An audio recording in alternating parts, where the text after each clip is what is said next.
কর্মই ধর্ম, এই বাণীটা মাথায় রেখে 43 ডিগ্রি গরমে বাইরে বেরিয়ে দেখি আমার প্রাণের বন্ধু, মানে সব থেকে প্রিয় বন্ধুটা আমাকে আজকে চিনতে পারছে না। রাস্তায় হিট স্ট্রোকে পাগল হয়ে ভিক্ষে করতে বসে গেছে, পুরো পাগল হয়ে গেছে। যাই হোক, ওকে রাস্তায় ছেড়ে দিয়ে আমরা যেখানে যাওয়ার উদ্দেশ্যে বেরিয়েছিলাম সেখানে পৌঁছে গেলাম। সেখানে পৌঁছে গিয়ে দেখি এসি আছে। কি শান্তি, কি শান্তি। যাই হোক, ওখান থেকে বেরিয়ে আমরা কলেজ পৌঁছে গেলাম। আর আরিয়া আর ঋত্বিকা ওদের কাজ গেলন সেটা করতে বসে গেছে।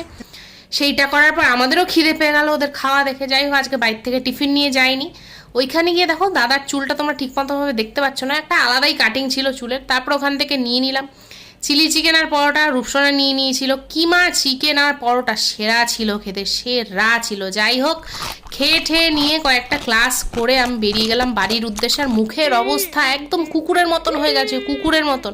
কি বলবো আর, গরমে সবাই সুস্থ থেকো, ভালো থেকো, টাটা।